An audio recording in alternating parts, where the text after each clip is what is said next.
Maka mengatakan harta hanya bisa membeli makanan enak, tapi nggak bisa membeli enaknya makan. Harta hanya bisa membeli tempat tidur yang enak, tapi tidurnya itu sendiri nggak bisa dibeli.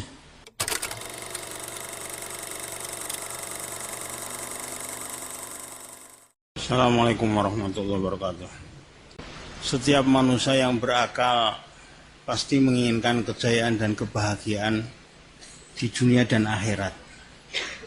Tidak ada manusia menginginkan kecelakaan, kesengsaraan, kepayahan dunia dan akhirat.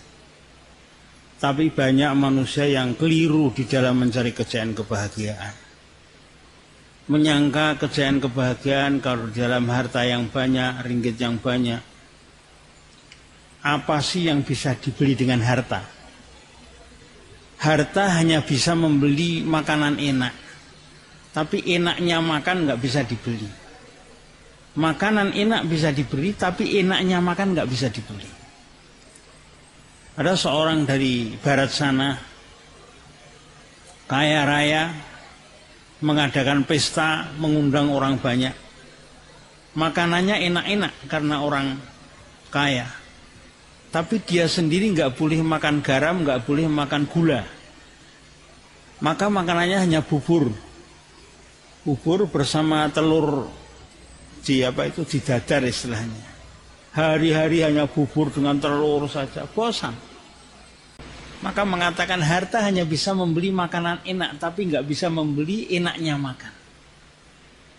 Harta hanya bisa membeli tempat tidur yang enak, tapi tidurnya itu sendiri nggak bisa dibeli.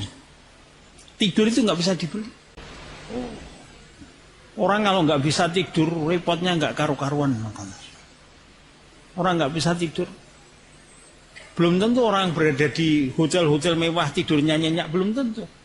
Lebih enak berada di masjid dengan orang tabligh ini tidurnya enak sekali. Ada seorang di Swedia.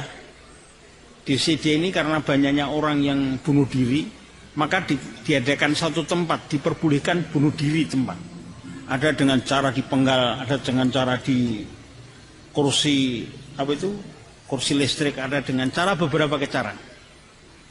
Satu saat ada karkun itu iseng masuk di dalam tempat bunuh diri.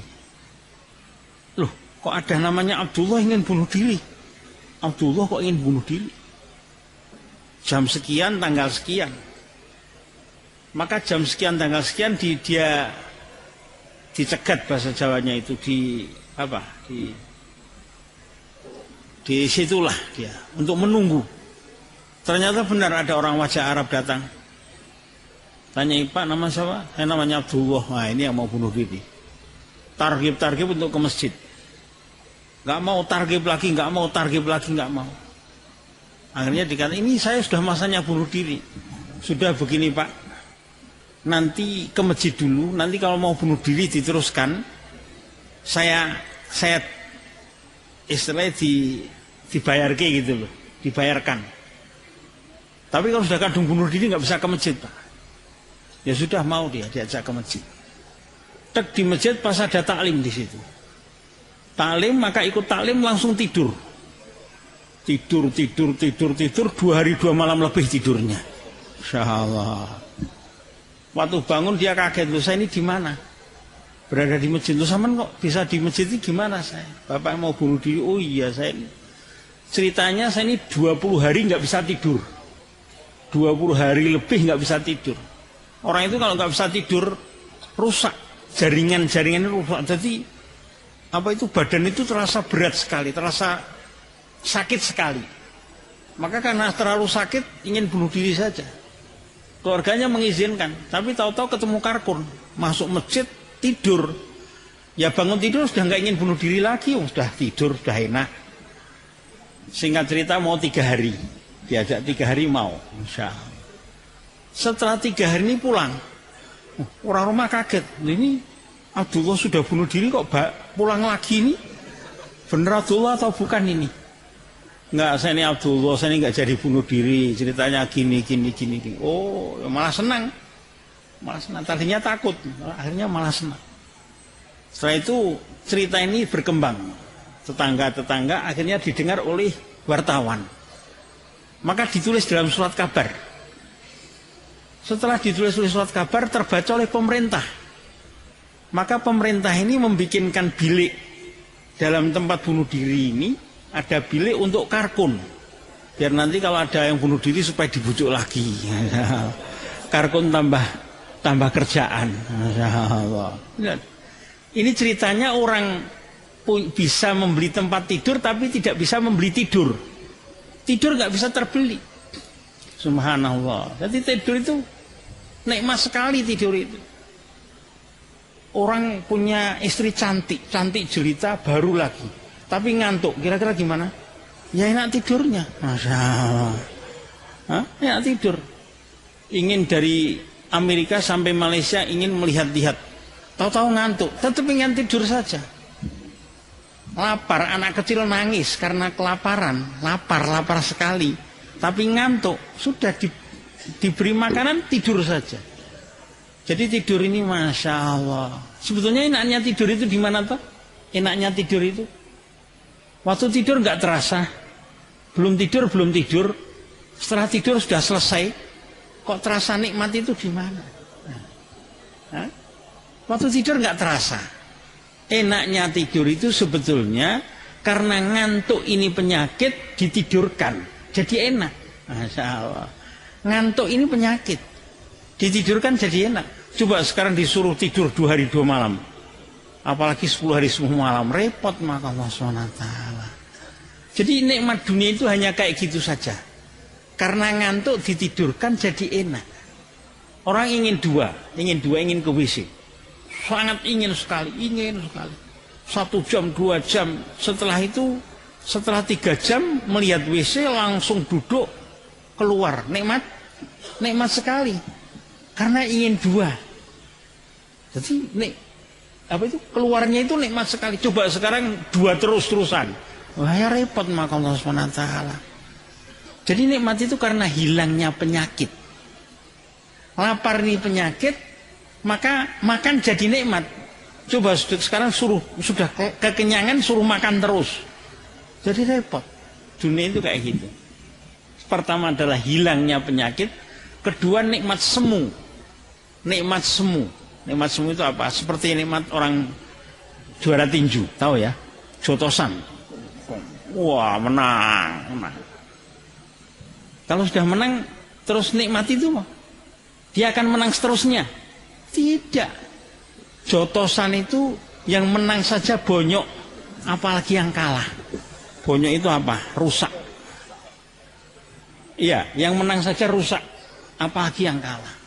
Dan kalau sudah menang selamanya? Tidak. Yang ingin jotos itu, yang ingin ngantemi itu antri. Penantang sampai 10, 20, 50 nantangi terus. Juaranya nggak boleh gonta-ganti, penantangnya gonta-ganti. Ya akhirnya jatuh lagi juaranya ini, ganti lagi kayak. Itu dapu sih kok mau-maunya gitu loh, masya Allah. Enaknya tidur itu di mana? Tidur ini sebetulnya akhul maut, saudaranya mati. Orang itu kalau mau mati, di mana saja mati. Orang di mana saja kalau mati. Malaikat mati nggak melihat ini baru senang-senang, jangan dibunuh dulu. Enggak. Pokoknya masanya mati.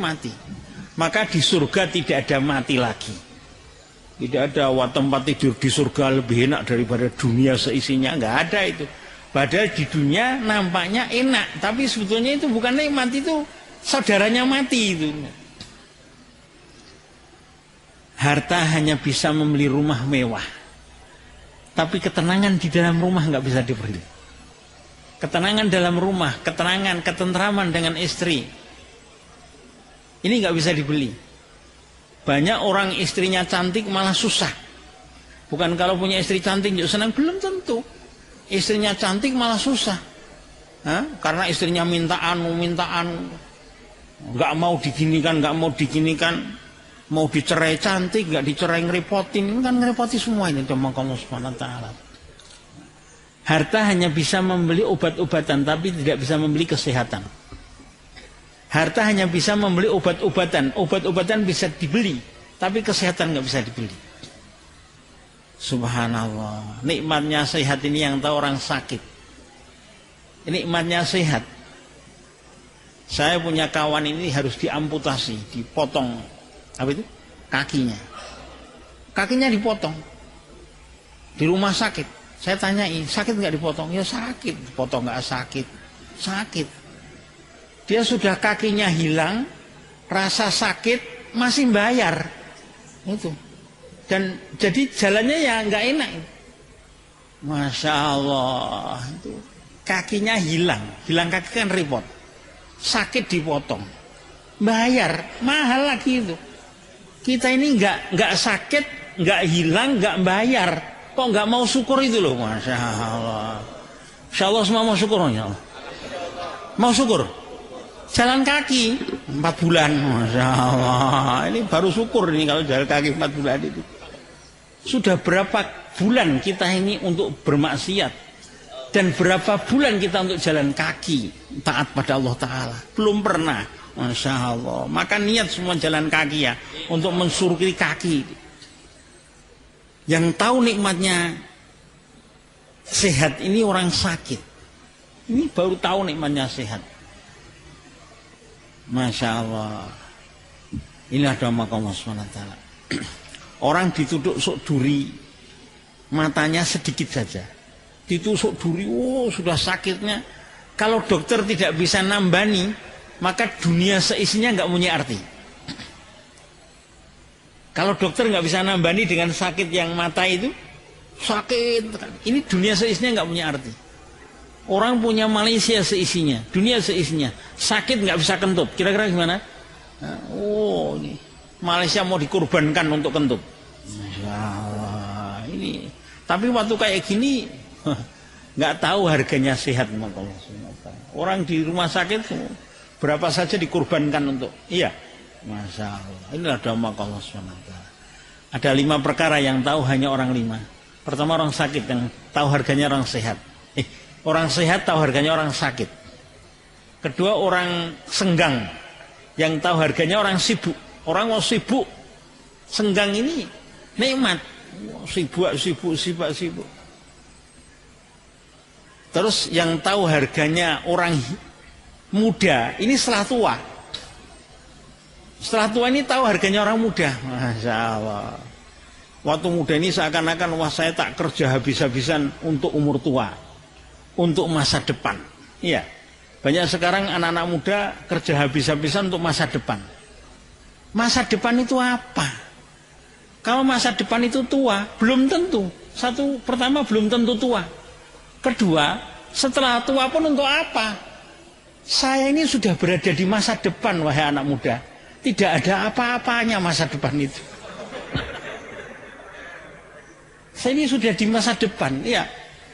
Kalau dikatakan tua, saya ini sudah tua, tidak ada apa-apanya tua itu. Kenapa harus dipersiapkan dengan begini-begitu? Masa depan yang pasti itu kuburan, itu mas sudah benar. Kuburan ini masa depan yang pasti. Ini, kalau tua belum tentu. Banyak anak muda mati. Adik saya sudah meninggal dunia semua, saya malah belum. Masya Allah itu. Jadi masa depan yang pasti itu kuburan, mahsyar, sirat. Nanti yang tahu nikmatnya hidup itu orang mati. Setelah mati baru tahu nikmatnya hidup. Masya Allah, ini ada Allah. Sekarang di mana letak kejayaan dan kebahagiaan manusia di dunia dan akhirat? Allah Maha Kuasa. Bukan di dalam kekayaan. Kalau dalam kekayaan di mana-mana orang kaya lebih sedikit daripada orang fakir. Bukan dalam pangkat. Oh, pangkat itu malah yang jadi presiden Malaysia hanya 1 saja. Iya, perdana menterinya 1 saja. Nanti kepala negeri hanya 9 saja. Berapa di sini? 13 entah berapa. Nanti kok. Jadi bukan dalam pangkat, bukan di dalam harta. Terus di mana? Fitrah. Fa'akim wajhaka lid-dini hanifah fitratullahi lati fataran nasa 'alaiha. Maka hadapkanlah wajahmu dalam fitrah hanifah, lid-dini agama hanifah yang lurus, yang bersih, yang suci. Fitratullah ini merupakan fitrah dari Allah Ta'ala. Kejayaan, kebahagiaan apabila sesuai dengan fitrah. Fitrahnya burung terbang. Burung dalam sangkar, maka dia ingin terbang terus. Kalau burung dalam sangkar ini. Karena fitrahnya terbang. Walaupun kalau terbang kadang-kadang makan, kadang-kadang tidak. Di sangkar diberi makan terus, tapi tetap nggak senang. Fitrahnya harimau di hutan. Harimau masuk kota. Wah, bingung.